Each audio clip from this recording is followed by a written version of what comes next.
Join us each Saturday for the Justice is Here podcast, an innovative, revolutionary podcast that speaks to justice for all party members across America. We'll speak to leadership, we'll speak to activists, and most of all, we want to hear your opinion. So if you're tired of the two-party system and how it doesn't work for you, tune into this podcast to learn how we can take back the justice that we deserve. Thank you.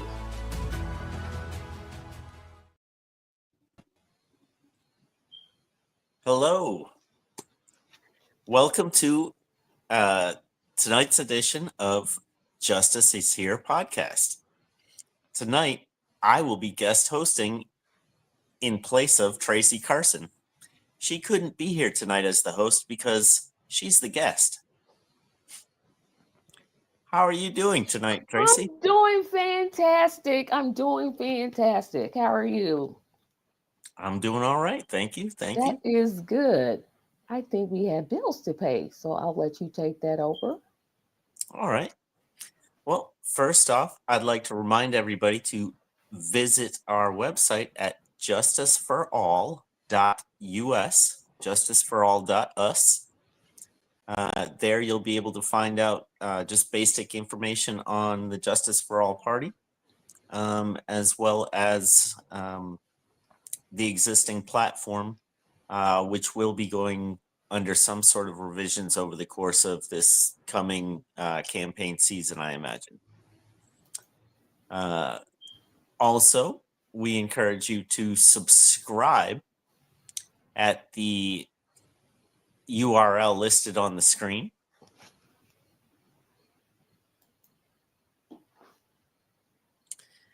Join us on November 7th through November 9th, 2025 for the Justice for All Convention Committee fundraiser. You can find out more information or donate for the Justice for All Convention at jfaconvention.com/donate-1.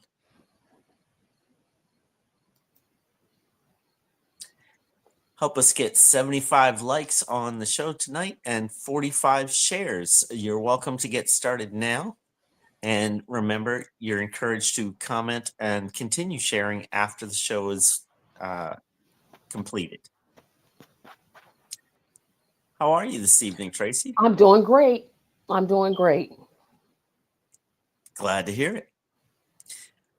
So we wanted to do this show tonight with you as the guest to kind of hear a little bit about your life and political life that led you to this point where we are today. So, short story. This all started. Oh, I apologize. I'm going to go question by question here. This all started 5 years ago. For real. Nope. So we're going to take it back to the 80s. Okay. My understanding is that you were pre-voting age in 1984, 1988. I mentioned those two years because those were the years that Reverend Jesse Jackson ran both times. And yet they were just before your voting age. So it was one of those things that growing up, did that have any influence on your political thinking? No. I was 10. I was 10 in 84, and I was, 14 in 88. So I was a typical 10-year-old, and I was a typical 14-year-old, not thinking about politics in the least bit. I didn't even think of politics. I would say my 18th birthday, even though I voted, I still wasn't political until like my mid-20s. See, but we know that you voted in 92. I did vote in 92. Watched before. So in 92, that was the election of Bush Sr. Versus No, it Clinton was Bill versus Bill Clinton. Clinton. Yeah, it was Bush. Yeah, Bush Senior. Bush Senior versus Ross Bill Clinton. Perot. Did Ross Perot run And Ross Perot was that year as well. then? Okay. Do you want to tell us about what you thought that year? Because that was a kind of interesting year with Ross Perot running, and you had an Again. incumbent Okay. that So got unseated. I was 18. I Mhm. didn't know any better. I just voted for Clinton. Okay. Did it have anything to do with his playing the saxophone? You know, I saw that, but it was his saxophone playing was terrible. Am I the only one that thought it was terrible? I'm like, this is terrible. What is he? Oh, I play the alto sax. Don't play that no more. Don't you never do that ever again. No, it was terrible. I didn't think, and I hated when they called him. He's our first black president. No, he's a white guy from Arkansas. There you go. So let's go. He in 96 would have been when you were about 22. And did you say that's when you became political? That's when the light started dimming. Like Okay. it flickered. Like I wasn't all the way left, but it started to flicker. I still voted for Clinton though. I don't know why I voted for that man twice, but I did. Can you remember who he ran against? Bob Dole. Okay.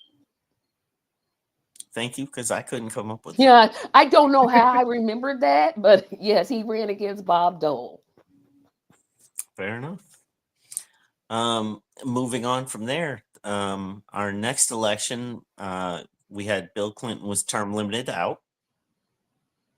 So it was the 2000 election, and you had just the main two running were Bush Jr. and Al Gore. Al Gore.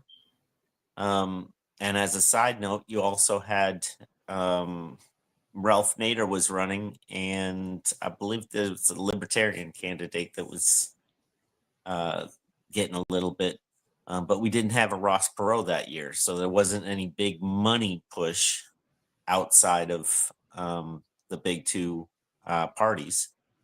So tell us about what your thinking was there. This is when the light bulb started to come on. This is when it all started for me. I voted for Ralph Nader. Okay. And I remember doing trick or treating for Ralph Nader because in Indiana, write-in candidates, it's almost impossible to get a write-in candidate on the ballot because our state is stupid and we make it really hard. I wrote in Ralph Nader's name, and that's one of the very few votes that I'm actually proud of. You know, a side note here, I've worked for one of the organizations that he helped found, and I served on the board of another for a number of years. He did a lot of environmental and consumer protection type of work. So way back when I had worked with the New York Public Interest Research Group, or PIRG. They have them all around the country, or they used to. And at the time, they also had something called the Citizen Utility Boards, which were watchdog groups of the community. Yep. And I think that's when I started learning the phrase Medicare for all. Or actually, back then, they were calling it everybody in, everybody in, nobody left out, or something like to that effect. We're talking about universal health care. Like I said, that's the election that first, like, the light wasn't all the way on, but it started to turn on.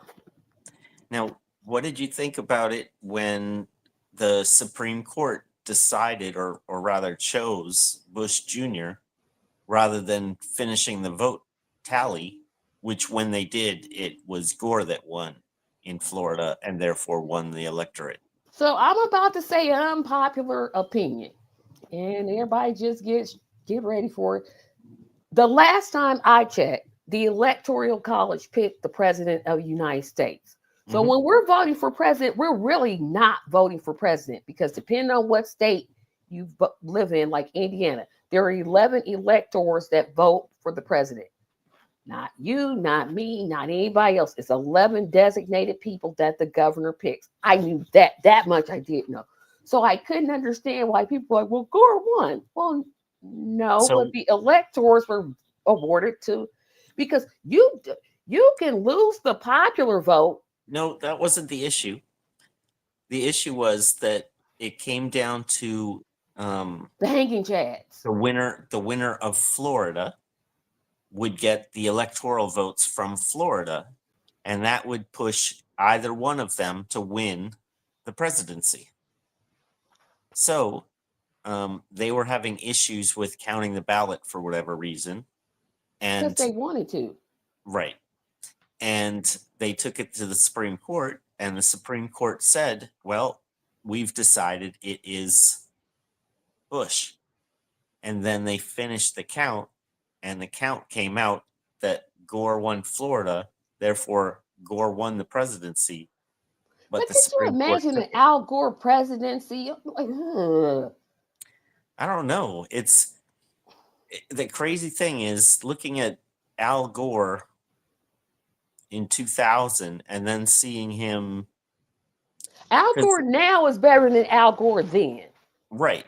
So Al Gore in 92, way back when, was running against Clinton in the Democratic primaries.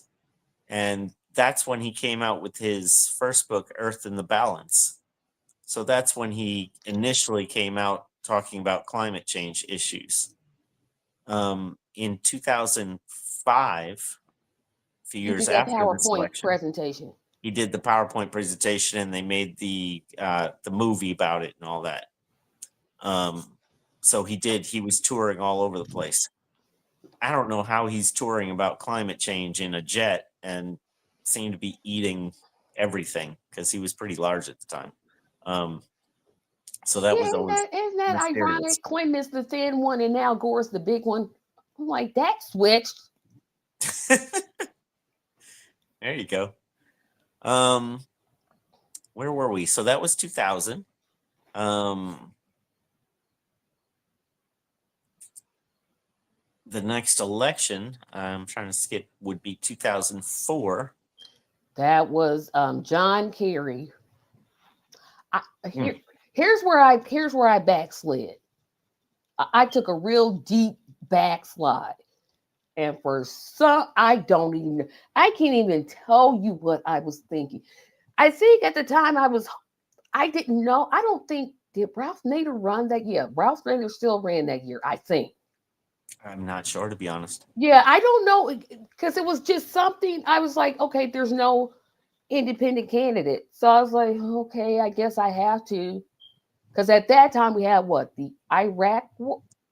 We've had so many wars. We had just started 2 wars. Both of them were based on the premise that the attack on the the various attacks on 9/11, 2001 had been somehow carried out by Iraq and Afghanistan, even though it appears that the money behind it was probably from Israel, and the names behind it all had Saudi passports, or not all, 15 out of 20 some odd, something, as I recall. I can't remember why I voted for John Kerry, but again, it wasn't like, oh, I'm politically active. That's going to roll out in the street, because mine came in the next coming election. It probably would have been an anti-war vote, just thinking. And I wasn't, me like an idiot. I didn't know no better. I actually believed that Iraq had weapons of mass destruction. I don't know what I was thinking. I actually believed it. But if you voted for Kerry, you were still voting the anti-war. No, because I thought, well, George W., he was not the brightest. He just wasn't. I'm like, this dude is not bright at all. So I'm like, nope, I can't do this. And remember who was his vice president? He's from Indiana, right? We've had Well, three I vice would. presidents from the state of Indiana. Was he the last one? No, Mike Pence, Trump. Oh, that's right. All right. Well, we're going to talk about Danny Quayle. That's his name, right? Dan Quayle. Since he came from the Hoosier state, can you tell us a little bit about Dan Quayle since he was serving up there? I know he was a senator. He started as a senator. Then he got nominated by George W. Bush. And I also know he was at a school. Y'all got type this on YouTube, you'll get a laugh out of it. And they were like asking the kids to spell words, right? So the kid gets up there and he spelled his word is potato. Now everybody knows that potato is spelled Potato, right? Right. That's how potatoes. Dan Quayle tells the little boy, put an E at the end. And the kid is like, that's not, because at that time, his parents probably taught him, hey, you don't disrespect elders. This is the vice president of the United States. That kid put that E there. He was like, and he hesitated like he knew it was wrong, but he didn't want to correct him and say, hey, stupid. There's no E at the, I will never forget that. Never. Dan Quayle will never live that down in my mind. Oh, he also got in an argument with Murphy Brown about having children out of wedlock. There you go. I imagine that would have been an argument that Mike Pence would have had later on too. Oh no, Mike Pence took it way far. We're gonna get to him in a minute. All right. Oh child, he Onward and upward in years, we'll say. 2008. Now 2008 was Obama. Who was the Republican? John McCain. John McCain. Okay. So this is where I went backward. I started getting more politically active, but my voting record did not reflect it. I literally, and I'm going to say something else unpopular, but please, this is just my opinion. I literally think I voted for Obama because he's Black. I can't, in my mind, I can't think of a logical reason why I voted for him. He had really good marketing. He had excellent marketing. He was kind of slick. His campaign motto, is that what they say? Yes, we can. Yes, we can. And he came. It seemed like he came with. It was like, oh, we're gonna get. Because I don't think at that time he wasn't talking. I think he was in. Please correct me if I'm wrong. Wasn't he advocating for universal health care in his campaign? I want to say that he was, and then I think he was, and I was like, "Oh, universal health care, that's great." I think that was in the primaries that he was, and then he backed off it when he became the candidate. Yes, that's it. That's exactly what happened. I was like, "Well, heck, I literally thought, how many times in my lifetime am I going to see a Black president?" And that's what I went with, and I did it twice. Mm-hmm. I even got mad at Ralph Nader for making a comment that he was 100% right about. Remember when Ralph Nader went on Fox News and he was like, I don't want him to become an Uncle Tom? Wow. And I didn't think about it, but now I think about it, I'm like, he did become an Uncle Tom. And the more when people look back on it, the more they realize how little he did for anybody except for basically the corporate status quo. The bailout of the banks. Oh, that's how he started. Remember this? They're too big to fail. Yep. Doesn't matter if little guys fail. Yeah, because little people, also poor people, y'all fail all day. Don't nobody care. All right. 2012. Mitt Romney and Obama. This was more of an easier choice. No, it wasn't. Can I insert something before we get to 2012? the fall of 2011, we had the Occupy movements broke out across the country.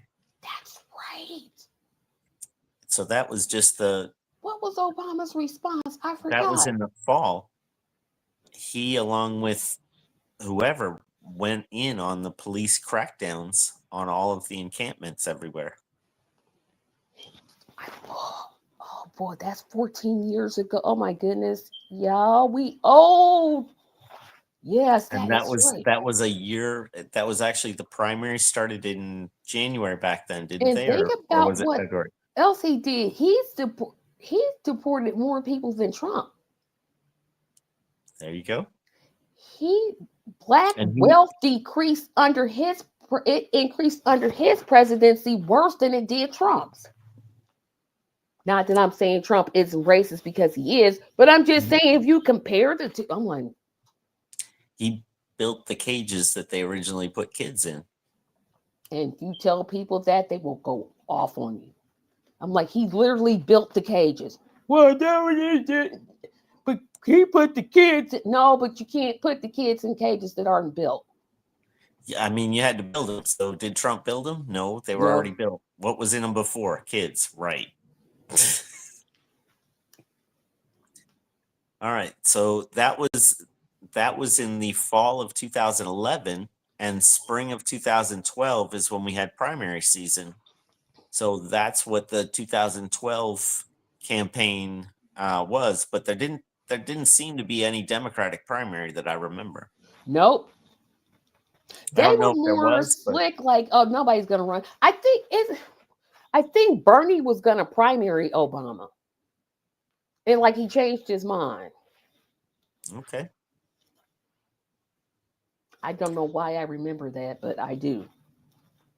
And then it was versus Kerry, and as I recall, it came down on election night to. It was Obama versus Mitt Romney. I'm sorry.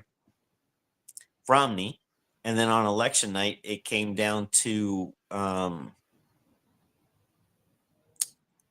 want to say Cayuga County, which is Cleveland, that they were still doing the vote count late, a few hours past midnight on the East Coast, until they finally said, okay, the vote went to Obama.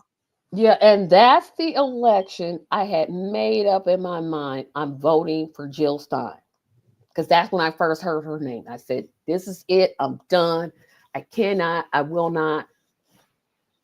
Got there election day, walked in there, like, yep, I'm going to do this. Got to the booth, and I did not vote for Jill Stein. And I still can't understand why I didn't pull that trigger.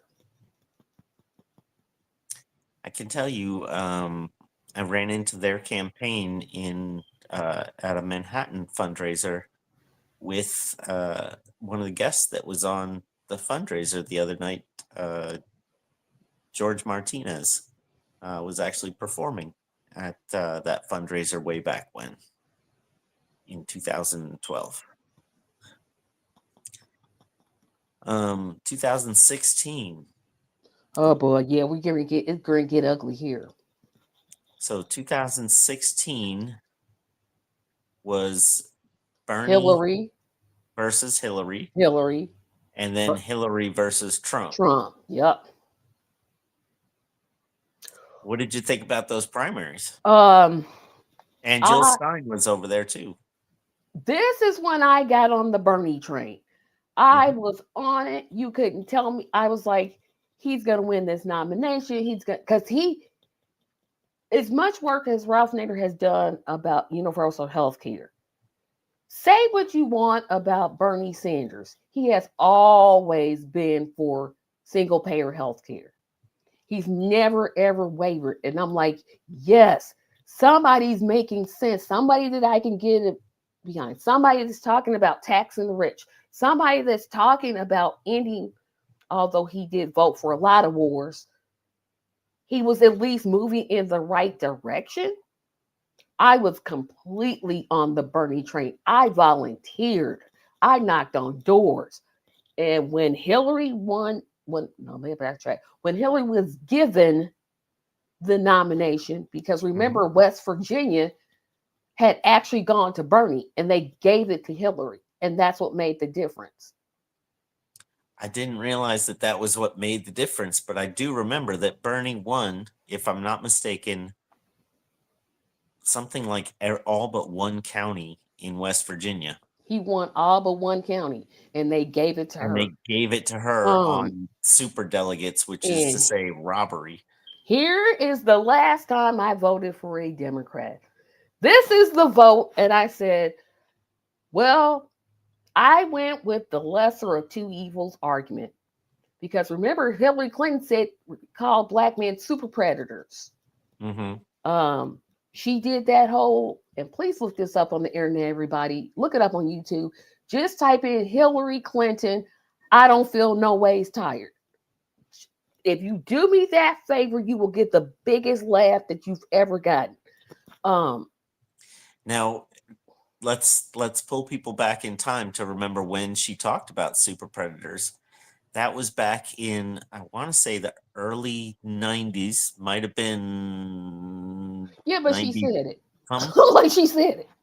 And it was when 5 young men that were, I think, Black and Latino, were all set up for a crime that they did not commit, and they were later exonerated for the New York once 5. They got DNA.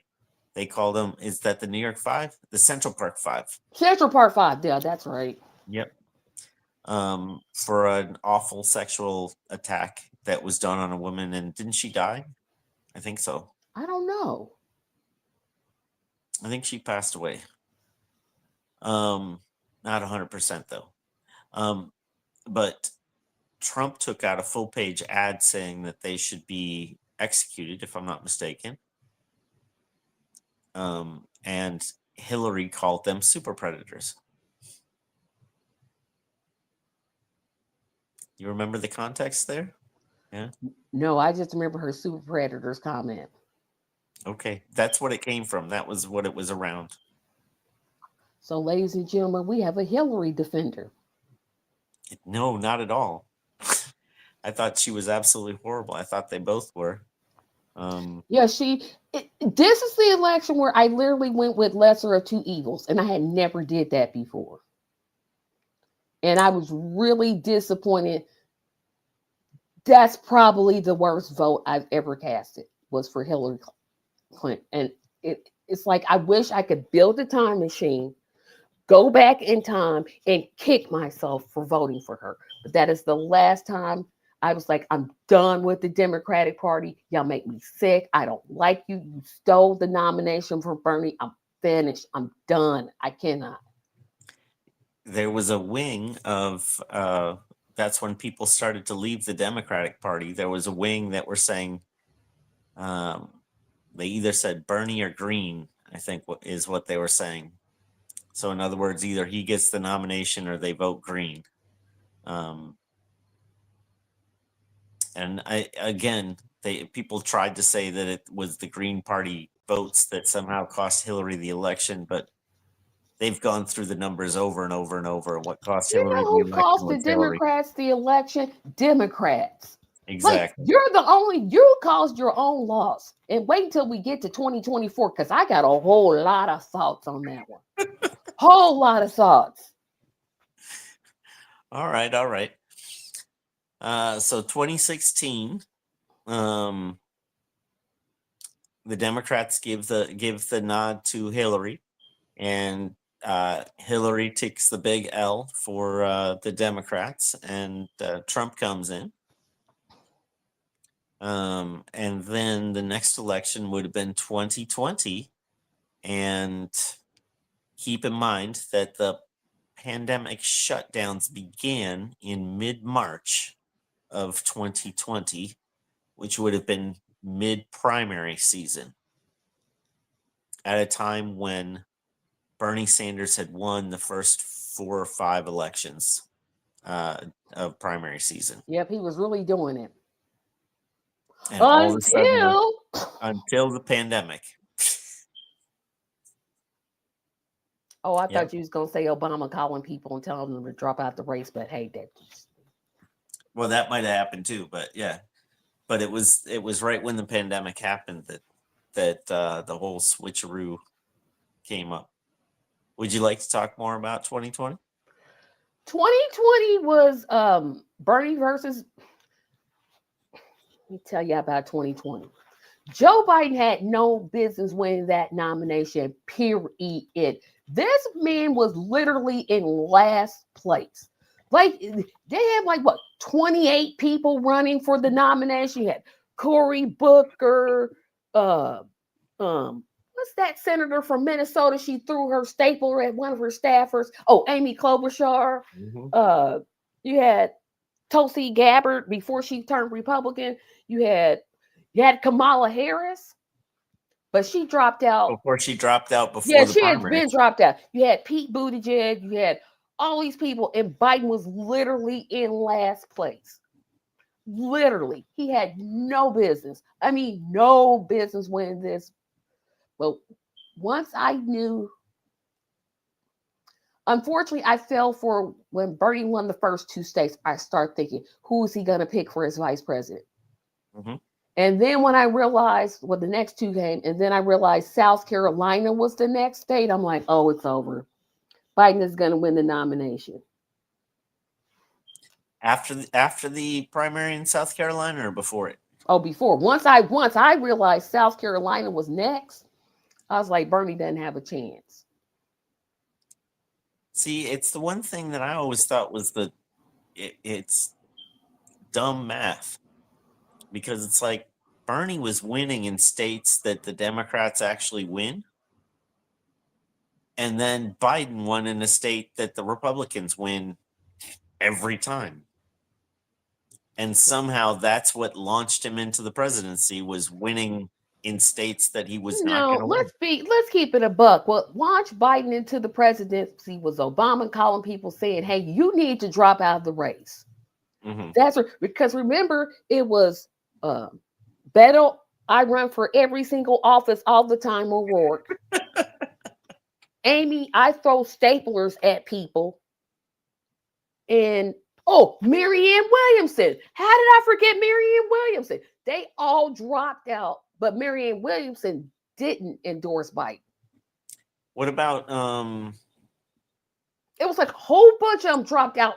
Like Elizabeth Warren? Was that her name? She didn't drop out because remember, people called her a snake because she stayed in the race, and so it was ideal she would split the progressive vote.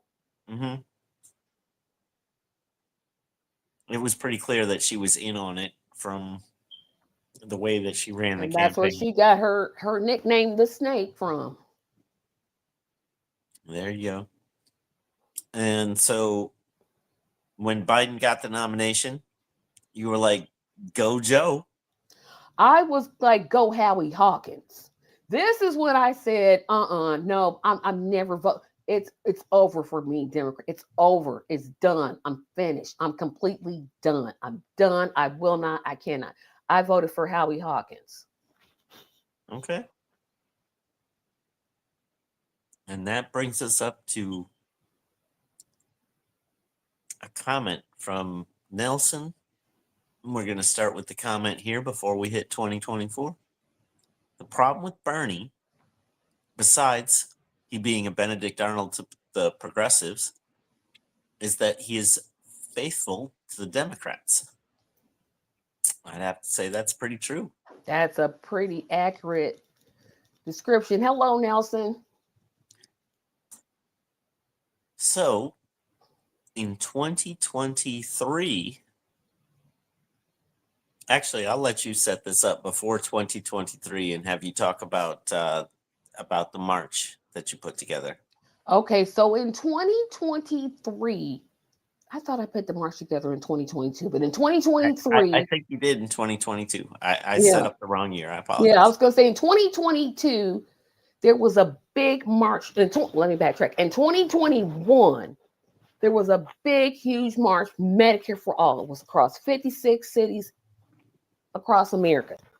And Indiana didn't have a march. And I'm like, well, how come Indiana doesn't have a march? And literally, I'm gonna say God. I know people don't, whatever you practice is whatever you practice. Literally said plan march. And that's what I did. That march was planned in 2023. And that's what led me to the path that I'm on now. There you go. Now, in 2023, I seem to recall that you initiated a particular podcast on Saturday evenings. It had a really long name. Yes, I did. So we started out, this all started, I believe, Dr. West had started his campaign. And I believe it was August of 2023. It might have been July. But I said, hey, I've got to get this man in the White House. I've got to do whatever it is I can. And I had been podcasting at that point 2 years. And I was like, well, I have a podcast. So I know what I'll do. I'll just have a podcast. And I decided to give it the longest title ever. Congratulations to the 47th president of the United States, Dr. Cornel West. And I started off using his middle name, and then I dropped his middle name. Because I was like, this is too long. It can't even fit in the title. So let me just drop the middle name. And I started that podcast.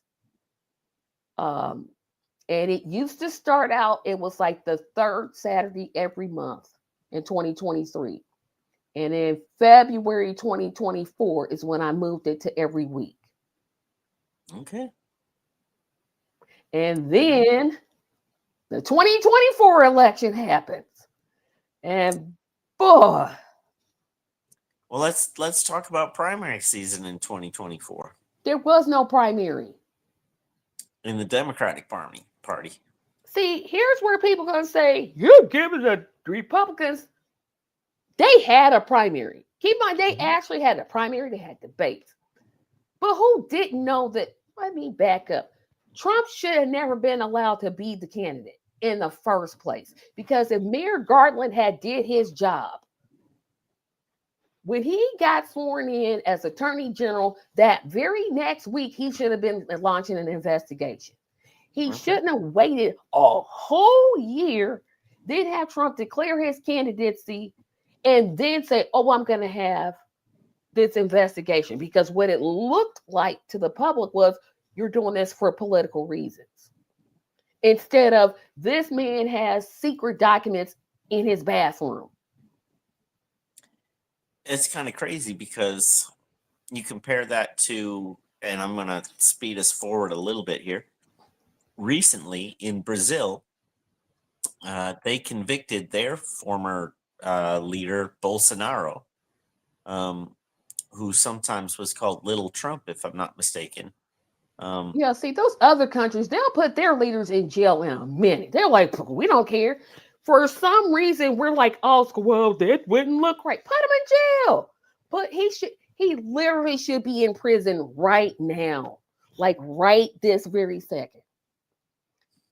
Now, the fact that he belongs in jail, let me ask another question, because he's the current one.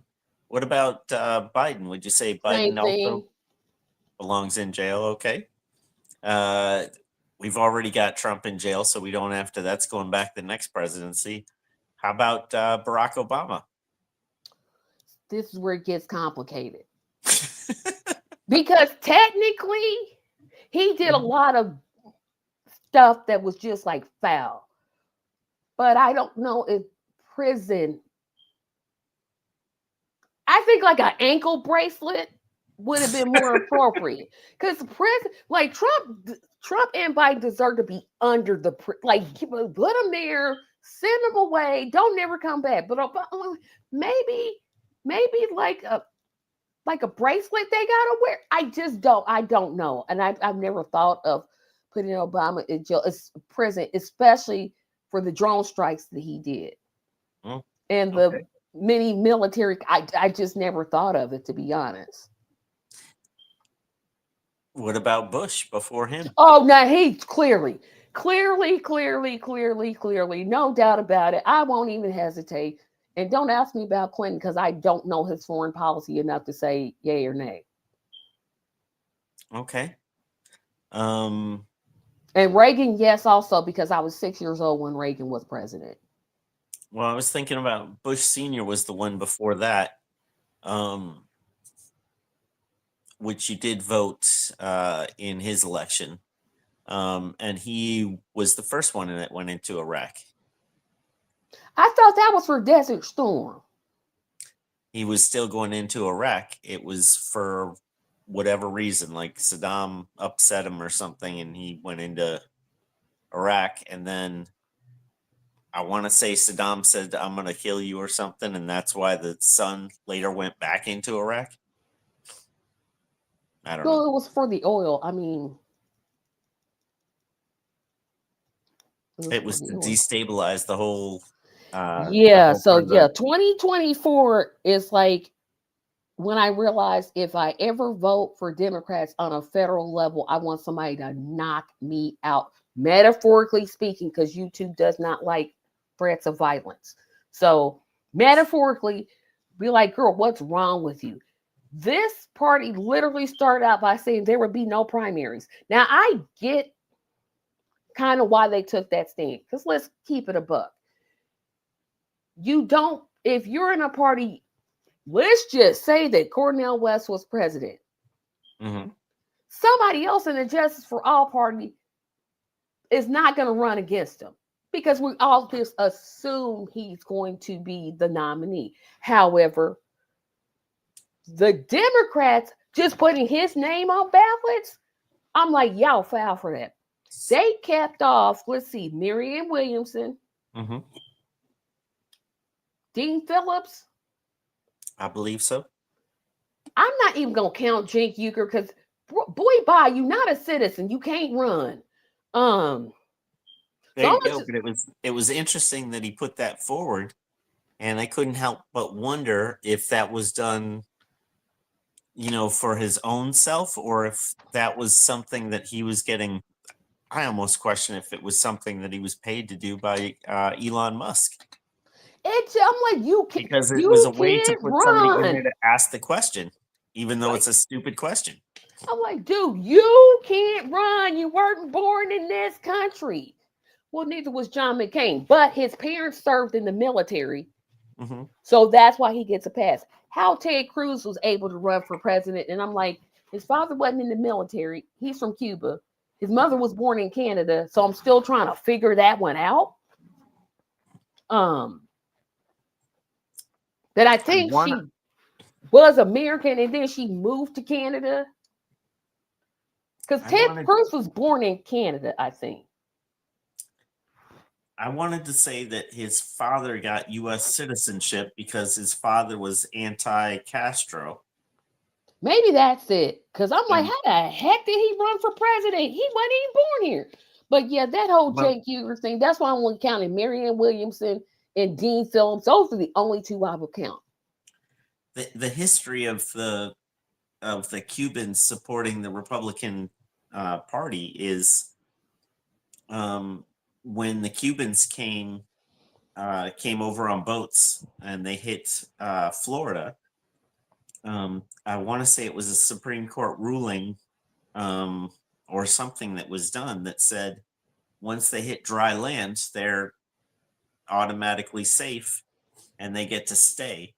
And it was essentially a way for people that were anti-Castro to get to the U.S. and they were automatically guaranteed a place to be here at the time. I guess we were welcoming immigrants at the time.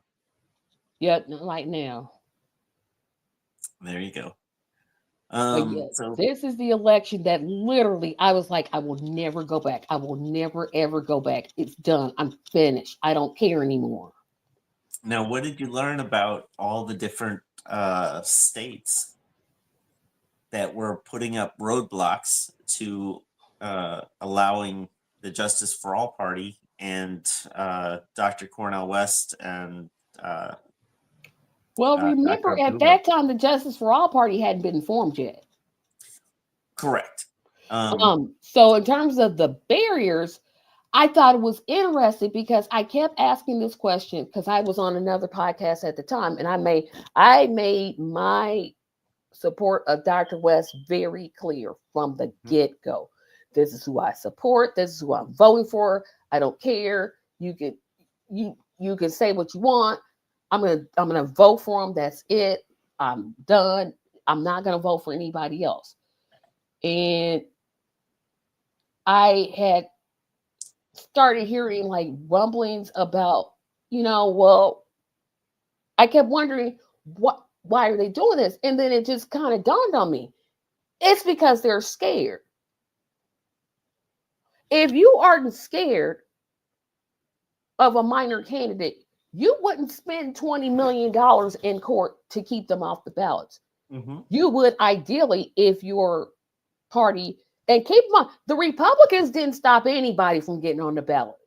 Say what you want about the Republican Party. They did not stop anybody from getting on the ballot. Matter of fact, Trump made an appearance at the Libertarian Party convention. Mm-hmm. Did Harris make a appearance at the Green Party or PSL? No, she didn't. But you don't spend $20 million. You don't get people to talk to Dr. West and offer him money to get out of the campaign if you're not scared. Mm-hmm. They knew they were going to lose, and I still contend that they weren't trying to win that election. They knew they were going to lose, especially after that debate Biden had, and they had just accepted it. Here's the one thing that I noticed going back to 2012. I had participated in a congressional campaign with an Occupy activist as a candidate. And they don't know when the electorate is going to finally turn out and just be sick and tired and turn out for a third party. So they are always scared when they see all this energy that's created by independent parties. And sometimes that energy is not necessarily political energy as much as it is issue-based energy. Wouldn't you say? I agree. One thing about Bush Jr. is he had great reflex. While speaking, someone threw not one, but both shoes at him, and he dodged them both. I recall. Yep, he did have good reflexes. But yeah, that's the election. As a black woman living in the United States of America, I literally, when Joe Biden lied and said, I'm just gonna be a one-term president. Why y'all believe anything Joe Biden ever says? This man literally said he didn't want his children to go to school with black children. He literally said that with his mouth. He's never apologized for it. He's never said, in the context, I was wrong about it.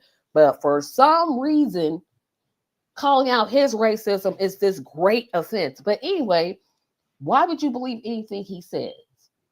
I'm just going to be a one-term president. Then he got in there and was like, ooh, wait a minute, I'm going to be two. Didn't drop out of the race, gave Kamala, 100 days? Something like that. They still could have won. Sure. Still could have won. All they had to do was run on three things. Ending support of Israel would have clearly won them the election. Absolutely. No doubt about it. Having a federal jobs guarantee program, because remember, the economy is still tanking. It was tanking under Biden, and it's tanking under Trump. She said, you know what, I'm going to get a guaranteed jobs program. And Medicare for all, that should have been a mic drop. But no, they did what Democrats do. They conceded to the billionaire class, and I still contend they didn't want to win the election. They had no intentions of winning. Now I gotta pull out a couple of punchlines that I saw from the Democratic convention. At one point, well, let me ask you a quick question. What did you call the core activists with the Cornel West campaign? What were they known as? Love warriors. Right. And when Kamala got up there and she started talking about joyful warriors, that was crazy. That was like, she looked and it was like, well, they're truth, justice, and love, and they call them love warriors. What other word can we use and try to steal their thunder? That was my thought. Yeah, it was so easy. And then she offered him money to drop out of the race. That was just like, what? But I knew, here's my problem. I went in actually believing that Dr. West was going to win. I mean, you couldn't tell me that. And then I woke up November the 5th and I said, oh, it's not going to happen. And I was like, I got all boo-hooey and disappointed again.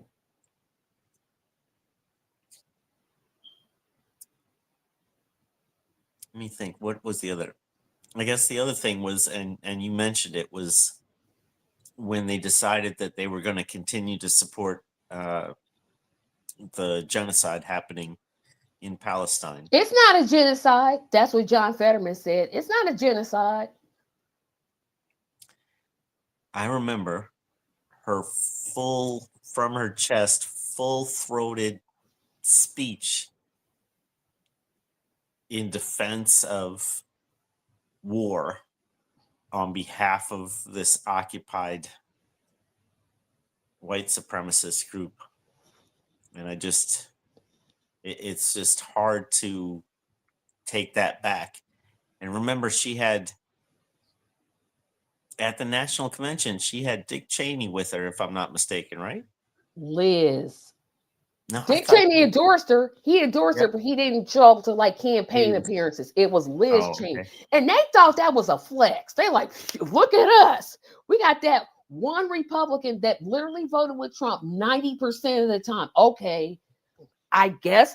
I mean, they were like, this is a flex. Look at us. Like, that's not a flex. If you have Liz Cheney supporting you, that's not a flex. It's not. That basically means that you've gone over to the military industrial complex. Like, look, you want to endorse me, go vote for me, but don't be announcing publicly that you're going to vote for me. Don't do that. Don't do that, because I'm going to disavow if she had disavowed the endorsement, that would have almost gone better for her. I would think so, yeah. No, she said, no, I'm glad to have it. I'm like, but that just proves they're on the same team. They are on the same team, and I wish people would I think people are starting to see it, but they haven't fully woke up yet. I think it's one of those things that domestically you've seen the different attacks that are being done from the Trump administration, and they seem very different from what was being done under the Biden administration. And it makes it a little less obvious. But if you look at their foreign policy, it's exactly the same. I'm like, exactly. I'm like, and there's really no difference. If you think about national policy, there's no difference between the Democrats and Republicans. We had Clinton, Obama, and Biden, all as presidents in my lifetime. None of them voted for the minimum wage. I think Obama might have. It went up in 2009. So we're going to take Obama's name off the list, to be fair. He did vote for the minimum wage to increase to $7.25, because that's what it is now. It has not increased under a Democratic president, and it has not increased under Republican president. We still don't have Medicare for all. We still don't have a jobs guarantee program. SNAP, remember Bill Clinton was cutting SNAP back in the day. And nobody complained.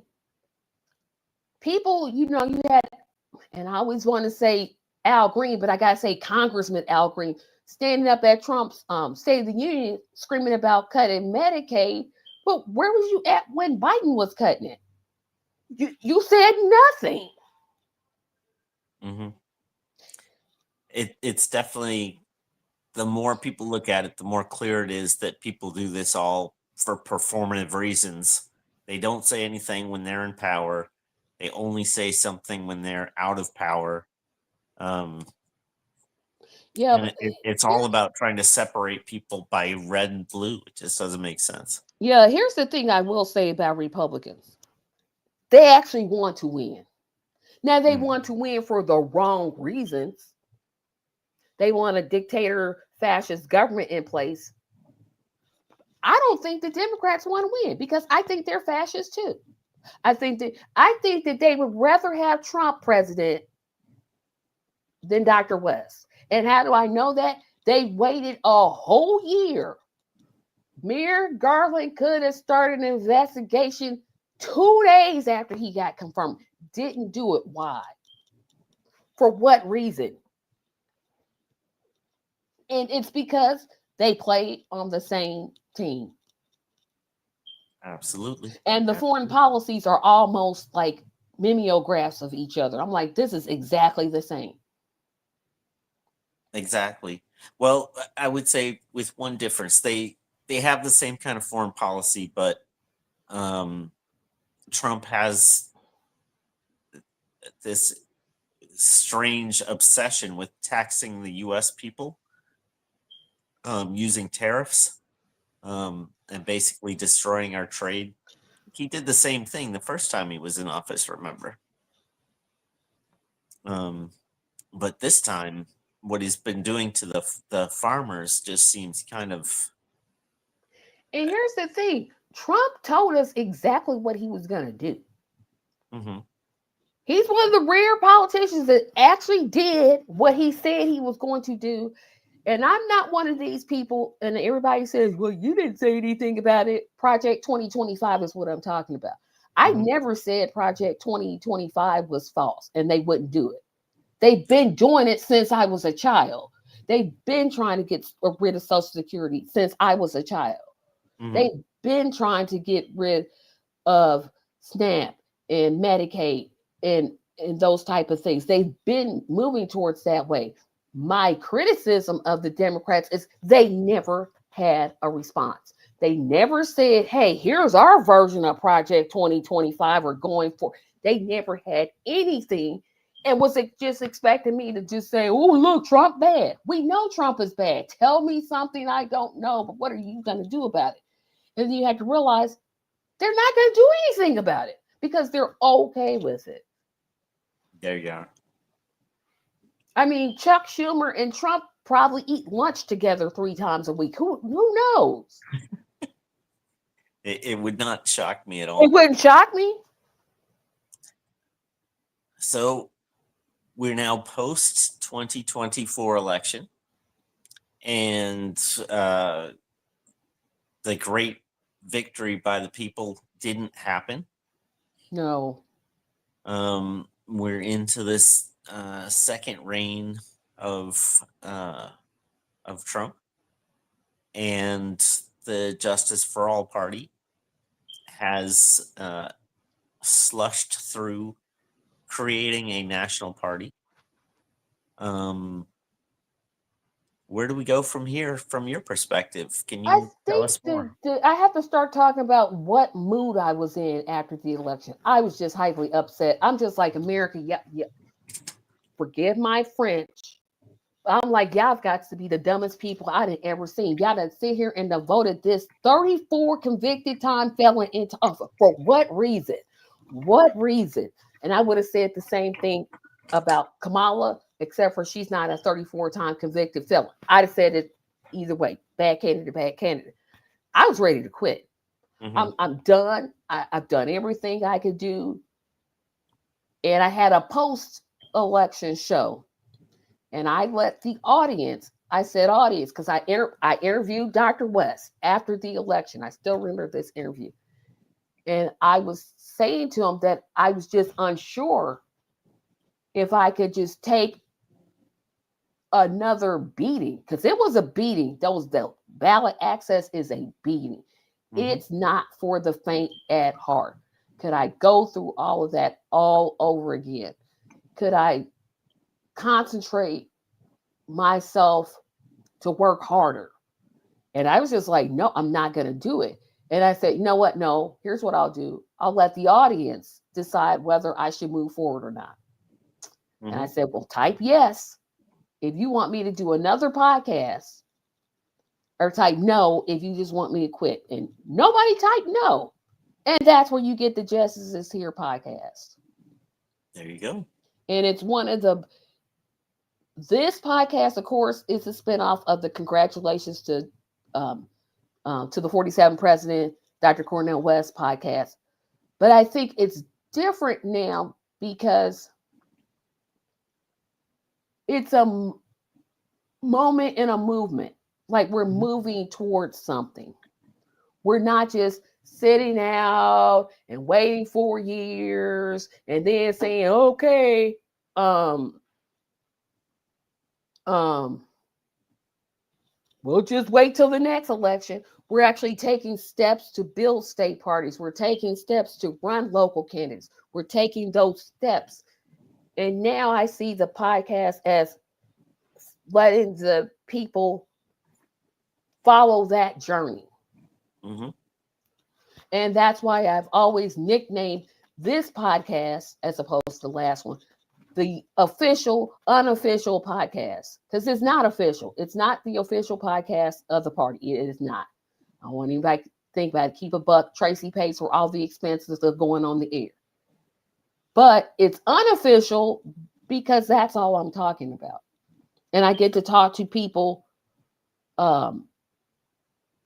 like you and Paris and Mark and Dr. West has been on. His wife was on. His brother was on. Mm-hmm. I mean, I've had a lot of people that I've gotten to meet. Absolutely, absolutely. And we expect that you'll have many additional people that you have not yet had a chance I to meet. want that. That's what I want. And I think that's one of the opportunities we have for anybody who's still listening.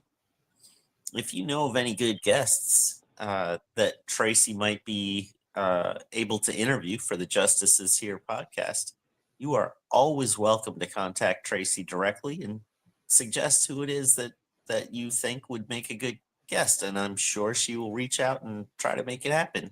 Here's my caveat to that. This is the only show where because I have another podcast where I interview third party candidates. Mm-hmm. But for Justice is Here, I only interview Justice for All candidates. I will not interview anybody else. That's fair enough. That's the only caveat that I wanted to make. How'd I do with my questions tonight? Did I miss anything? So far, you missed a real big one, but what's the real big one that I missed? Well, I'm going to get Nelson's comments here, so you can. All right. With the majority of people voting Democrats or Republicans, I felt that Trump might win, but no one expected the whole Elon Musk with Doge taking so much control. But literally, he told you that in Project 2025. They literally outlined it. They wanted more government control. Like, I fully expected this to happen. I didn't think the Democrats would just sit by and let it happen like they did, but I wasn't surprised at all. Well, the crazy thing was the back and forth that Elon had with Cenk Uygur from the Young Turks, where at one point Cenk was like, aren't we going to go after the Defense Department? Because that's the one that can never pass an audit. And Elon was like, oh, yeah, we'll take a look at the Department of Defense. And that's the one department they didn't look at, if I am correct. No. Remember, that's where that fake fallout between Trump and Elon Musk happened, because he was expecting the Department of Defense to get cut. Uh-huh. Because that whole thing, y'all know that was fake, right? Y'all do know that was fake.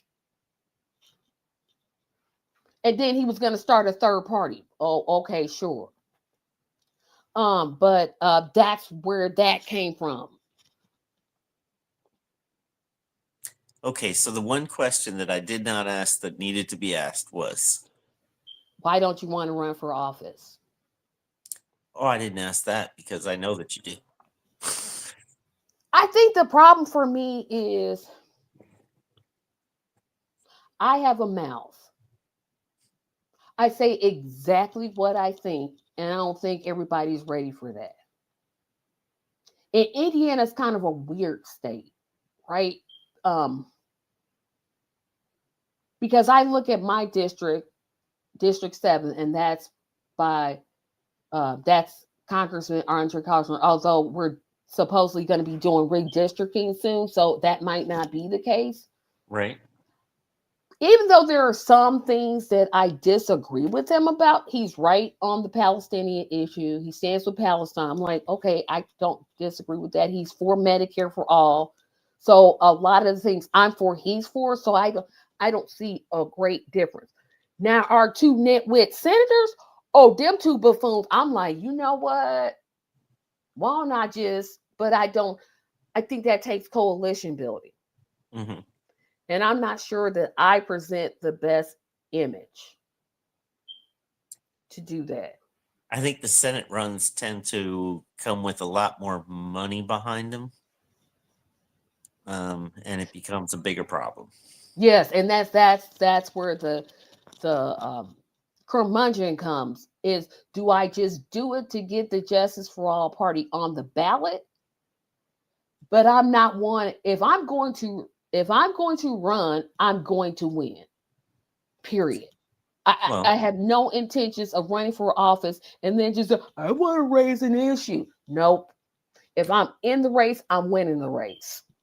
so with that in mind, and the understanding that we're expecting to see redistricting coming to Indiana, or at least they've been talking about it, it sounds like your district very well could be broken up into multiple districts where they're trying to dilute the so-called Democratic power. And if that's the case, it suggests that you might not be up against your sitting incumbent congressperson. That is a good point. But I think for me, it's like, do I get in the race with my name not known? Because there is something to be What's the said. congressman's name again? My congressman? Congressman Carson, right? Yes.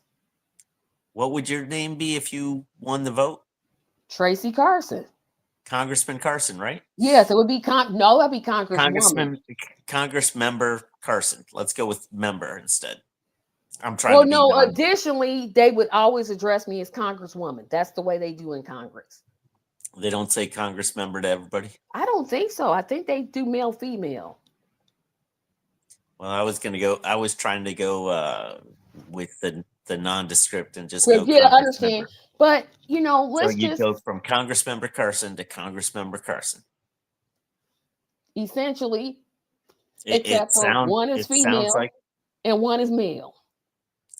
and in this day and age, they'd be like, "Wow, you went trans."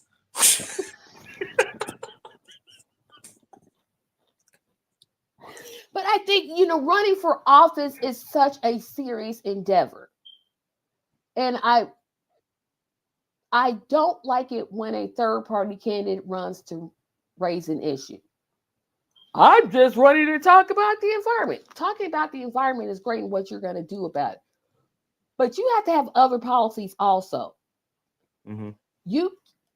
I don't expect to win. See, I'm one, like I said, if I run, mark my words, everybody, I'm going to. Not I might, not I could, not, oh, I wish I could. I'm going to win. Because one, I'm going to put a platform together that I know is a winning platform. And two, I know I have what it takes. I just don't know if I have the patience to keep my mouth shut. I'm not sure that America wants people to keep their mouth shut anymore. No. What, like fly away questions, like gotcha questions, I don't think I would respond to those well. And but like I said, make no mistake, if I run, I win. And I'm willing to stand on it. And that's the type of people I would have to have around me. I can't irritates me about third party presidential candidates. If we just get 5%, stop running. If you're going to say something that's stupid, don't run. Sit at home. Do some yard work. Crochet. Like, if you don't want to win, why are you running? Why are you wasting my time to get you on the ballot? I want 5%. Shut up. The terrible thing about that is my brain was going to some kind of segue to the Green Bay Packers going for it all this year. If you don't go for it all, what the heck you going for? There you go. And, oh, you may not win. No, I don't know who you're talking to. You're talking about me. Have I covered all the questions now? I think you have. All right. But we haven't talked about next year. Let's talk about next year. I am looking forward to, of course, candidates running. Here comes the big old hypocrisy. I'm not going to run for office. I think there's people more qualified than I am. In Indiana, I'm specifically talking about, that need to be identified. But Justice for All, Florida, Indiana, Idaho, Iowa, Arkansas, Texas, California, New York. I'm not going to name all the 50 states. I won't do that. We're all looking for candidates to run because we're in trouble. Yeah, I don't know if you've been like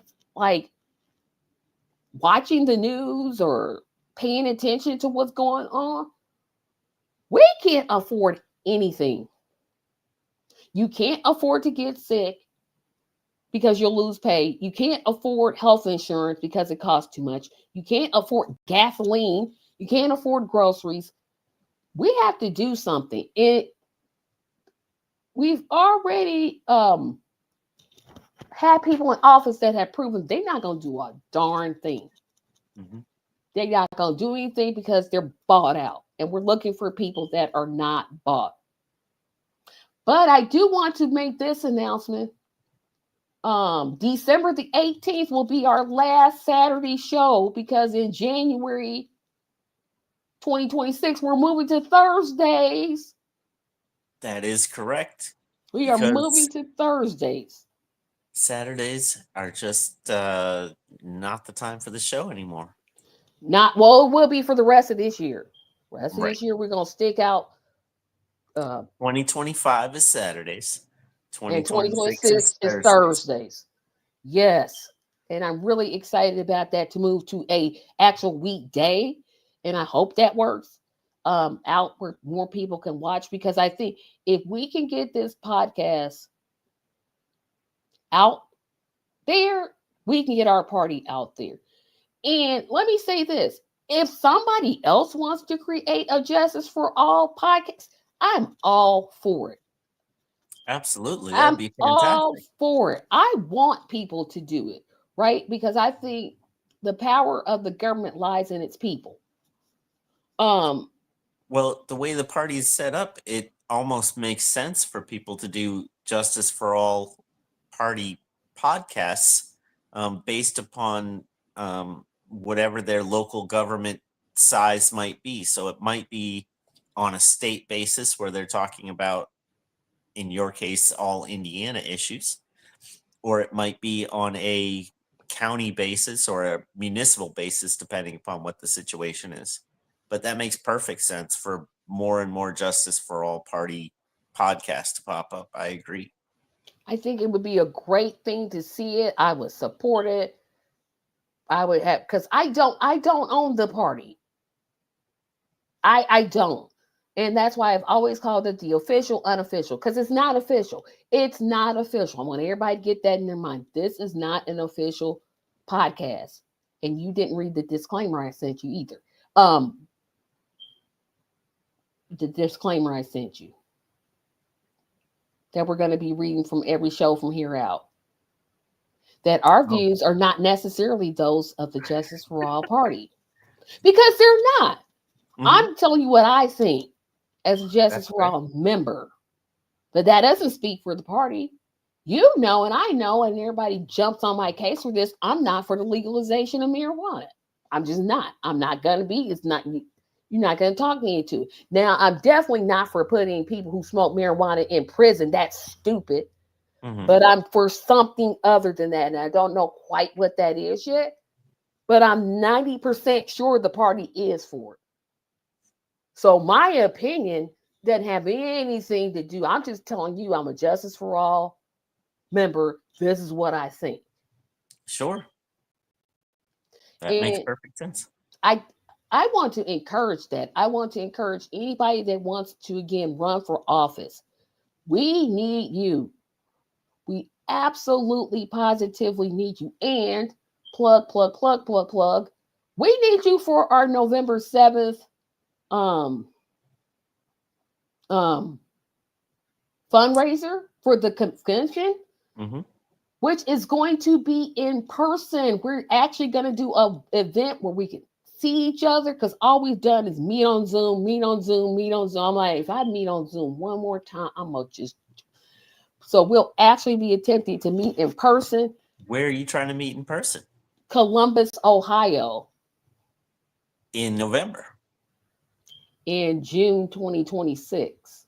Oh, I gotcha. I apologize. I was still thinking about the fundraiser. The fundraiser is November 7th, November 8th, Right. November 9th. Mm-hmm. But the convention is June 10th, June 11th, June 12th.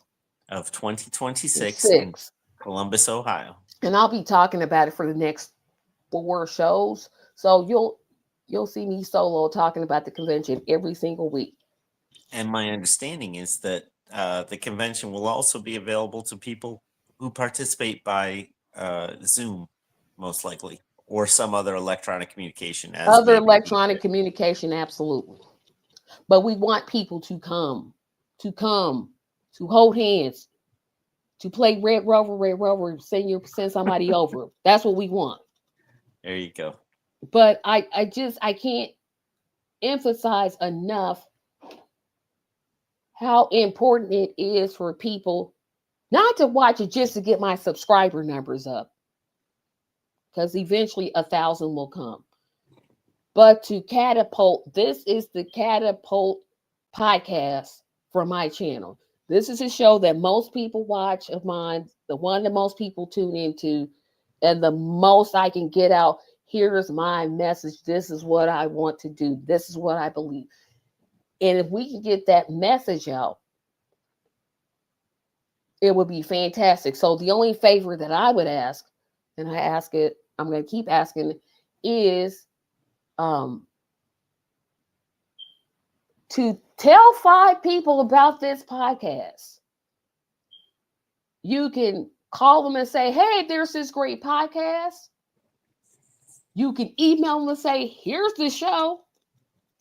And I share on all my social media platforms, but I'm only one person. So if I share, Tim shares, Pear shares, Mark shares, and we're all sharing, then that means the algorithm is going to start thinking, oh, people are watching this show.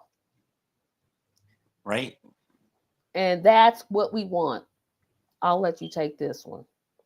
Absolutely. One of the reasons why it is important to get more people to run with the Justice for All Party is for the sake of the Palestinian people. That's absolutely true. Absolutely. Nelson, here's my question for you. Now, you say it's important for people to run. Would you be one of those people? I think I heard a tagline, Nelson Ortega 26. I think that's what I'm hearing. And he's in New York. Oh, interesting. Interesting. We're getting things established there too. So, I appreciate this time, because I'm so thankful that people agreed to come on this podcast and my other podcast to talk about the movement for truth, justice, and love. I don't want to get all mushy and start crying and stuff, because that's not me. But it's a privilege not everyone is allowed to do. And I appreciate the criticisms, because I got some, and they were very much needed. And I appreciate the support that you've given specifically to this show, because when I've asked people to comment, you're one of the first that does it. Sometimes you're the only one that does it.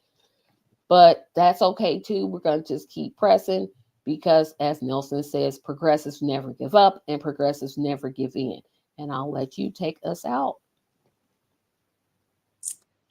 I'm going to quote an organizer from Brooklyn that I worked with back in the early 90s by the name of Charles Barron. And he likes to say, forwards ever, backwards never. That's how we get where we need to be. Absolutely. Absolutely. Join us Thank you so next much. week. Same same bat time, same bat channel. And bang, bang, 49er gang. Go back, go. And remember our new tagline to remember to always walk in truth, justice, and love. Always.